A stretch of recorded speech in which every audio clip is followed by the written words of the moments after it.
Welcome to Chef Madras Murali kitchen. இன்னைக்கு நீங்க பார்க்க போற டிஷ் வந்து ரொம்பவுமே டிஃபரண்டான டிஷ். என்ன அப்படின்னா தவா பிரியாணி. ஸோ இந்த தவா பிரியாணி நிறைய பேர் நிறைய விதமாக செய்வாங்க. நான் என்னுடைய ஸ்டைலில் ஸ்டார் ஹோட்டல் ஸ்டைலில் பண்ணுற மாதிரி இந்த தவா பிரியாணி பண்ண போகிறேன். இந்த தவா பிரியாணிக்கு மட்டும் நீங்கள் என்ன பண்ணணும் அப்படின்னா, மற்ற மாதிரி இல்லாமல் சாதத்தை அதிலே போட்டு வேக வைக்காமல் நாம் ஃப்ரைட் ரைஸ்க்கு பண்ணுற மாதிரி நீங்கள் சாதத்தை வேக வச்சு எடுத்துக்கணும். அதனுடைய பதத்தையும் உங்களுக்கு நான் வீடியோலேயே நான் கொடுப்பேன். அதுக்கு அடுத்தது வந்து என்ன அப்படின்னா, கேரட், பீன்ஸ், காலிஃப்ளவர், உருளைக்கிழங்கு, இது எல்லாத்தையும் நான் என்ன பண்ணியிருக்கேன்னா டைரெக்டாக இங்கே தவாலேயே போட்டு தான் நான் வேக வைப்பேன். அதையும் நீங்கள் பார்க்கலாம். இப்படி நீங்கள் பண்ணீங்க அப்படின்னா இந்த தவா பிரியாணி ரொம்ப டாப்பாக வரும். இதை உங்கள் வீட்டில் நீங்கள் செஞ்சு பாருங்கள். செஞ்சு பார்த்து எனக்கு லைக் பண்ணுங்கள், ஷேர் பண்ணுங்கள், கமெண்ட்ஸ் பண்ணுங்கள். குறிப்பாக செஃப் மெட்ராஸ் முரளி சேனலை சப்ஸ்கிரைப் பண்ணாதவங்க சப்ஸ்கிரைப் பண்ணி பக்கத்தில் உள்ள bell button plus all notification அப்படிங்கிறத ப்ரெஸ் பண்ணிங்கன்னா தினம் நான் போடக்கூடிய வீடியோஸ் அனைத்தும் உங்களுக்கு உடனுக்குடனாக வரும். இப்போது இதுக்கு என்னென்ன காய்கறி தேவை, அதுக்கு அடுத்தது ரைஸை எப்படி வடிச்சிருக்கோம் அப்படிங்கிற விதத்தை பார்ப்போமா?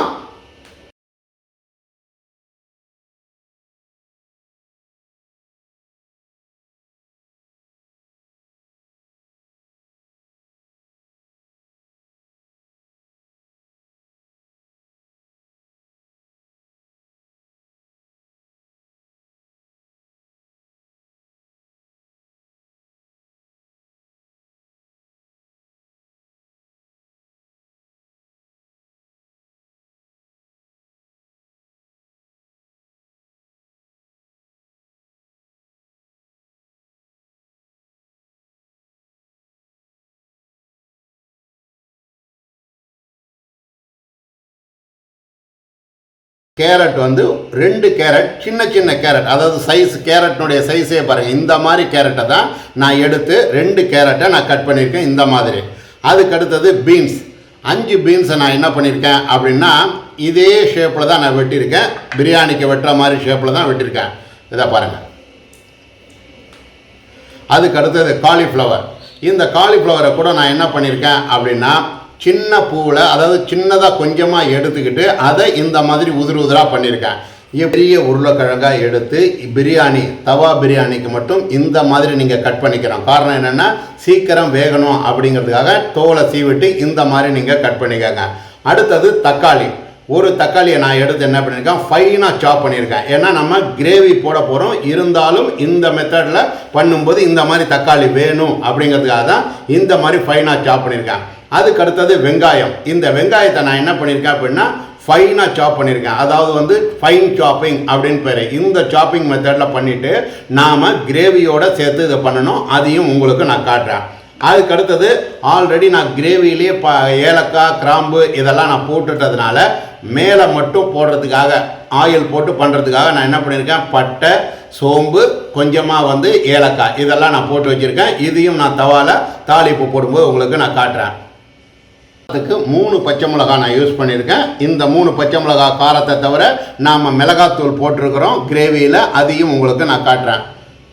இப்போது எண்ணெய் நான் வந்து என்ன பண்ணியிருக்கேன், 1 குழிக்கரண்டி அளவுக்கு எண்ணெய் எடுத்துருக்கிறேன். இந்த எண்ணெயை எப்பப்போ யூஸ் பண்ணுறேன் அப்படிங்கிறதையும் பாருங்கள். அதுக்கு அடுத்தது தக்காளி. இந்த தக்காளி நான் வந்து என்ன பண்ணியிருக்கேன், ஸ்லைஸ் கட் பண்ணியிருக்கேன். ஆஃப் ஸ்லைஸாக, ஆஃப் சர்க்கிள் அப்படின்னு சொல்லுவாங்க இல்லையா, இந்த ஆஃப் சர்க்கிளில் நான் கட் பண்ணியிருக்கேன். இதை எப்படி கார்னிஷாக வைக்கிறேன் அப்படிங்கிறதையும் பாருங்கள். இப்போது இதுக்கு நான் என்ன பண்ணியிருக்கேன், வெங்காயம் தக்காளி கிரேவி நான் யூஸ் பண்ணியிருக்கேன். இந்த வெங்காயம் தக்காளி கிரேவி எப்படி பண்ணுறது அப்படின்னு நம்ம யூடியூப் சேனல்லையே நான் என்ன பண்ணியிருக்கேன், நிறையா தரம் ஃபுல்லாக டீட்டெயிலாக போட்டிருக்கேன். வெங்காயத்தை எப்படி வைக்கணும், தக்காளி எப்படி வேக வைக்கணும், அதை எப்படி அரைக்கணும், அதுக்கடுத்தது கிரேவி எப்படி செய்யணும், கிரேவியில் என்னென்ன போடணும் அப்படிங்கிறத நான் ரெடி பண்ணி சொல்லியிருக்கேன் உங்களுக்கு. அதை பார்த்து நீங்கள் ரெடி பண்ணிக்கிட்டு இந்த வெங்காயம் தக்காளியை நீங்கள் சரி பண்ணிக்கோங்க.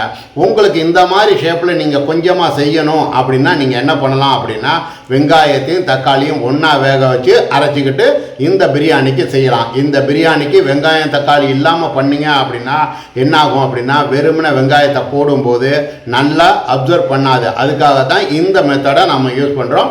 இப்போது செய்கிறது எப்படின்னு பார்க்கலாமா?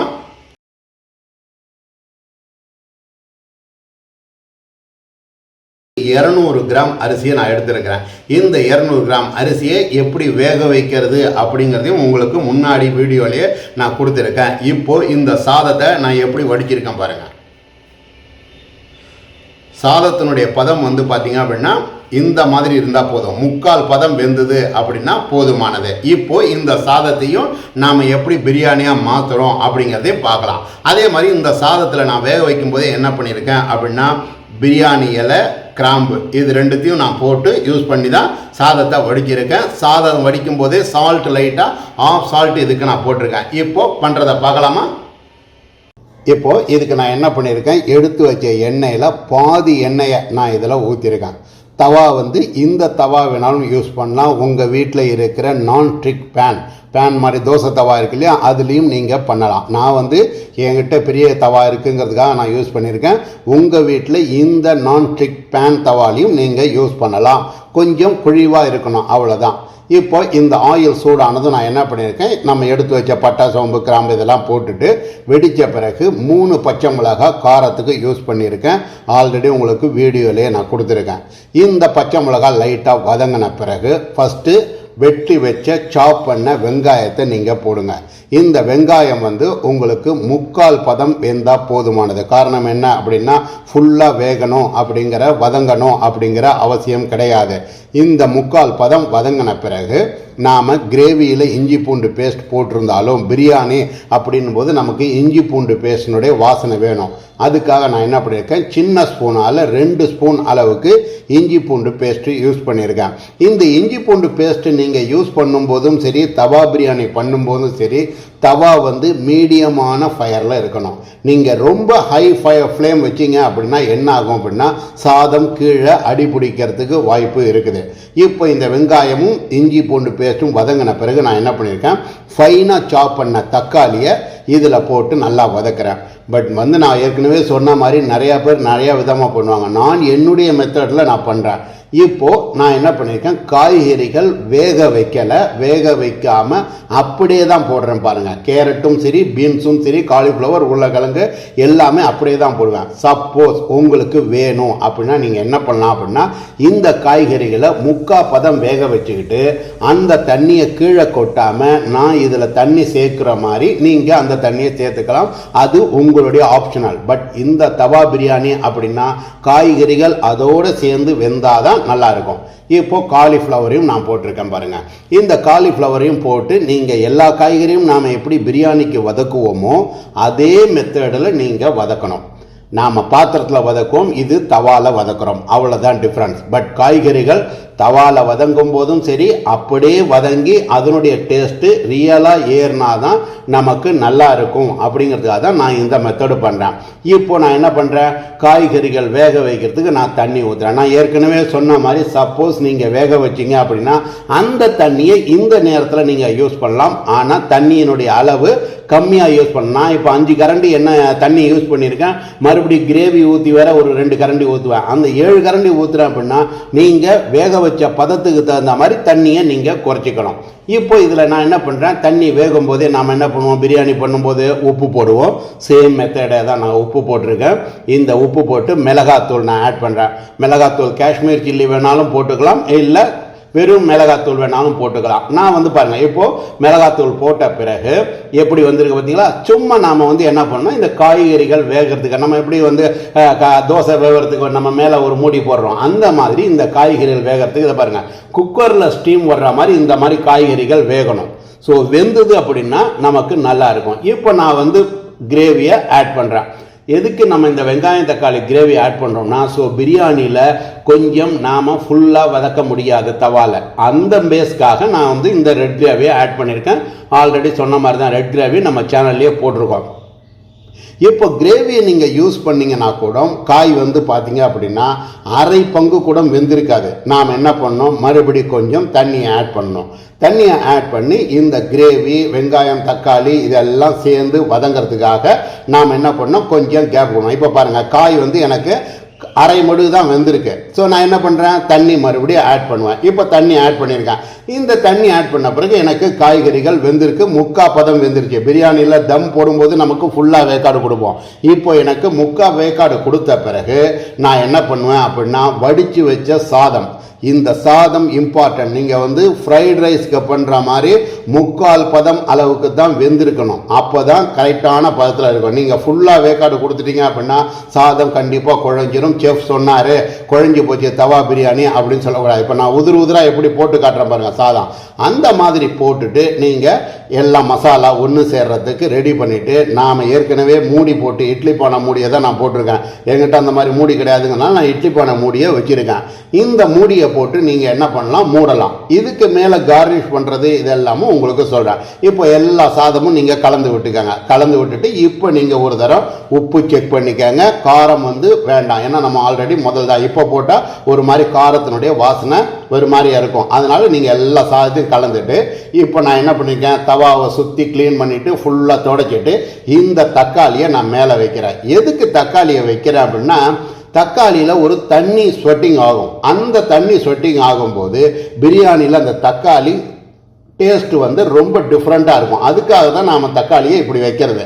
இது அழகு அப்படிங்கிறத விட ஃபுல்லாக சாதம் வேகிறதுக்கு தண்ணி தேவைப்பட்டதுன்னா கூட இது இழுத்துக்கும். அதுக்காக தான் இப்படி பண்ணுறது தவா பிரியாணிக்கு பொறுத்த வரைக்கும்.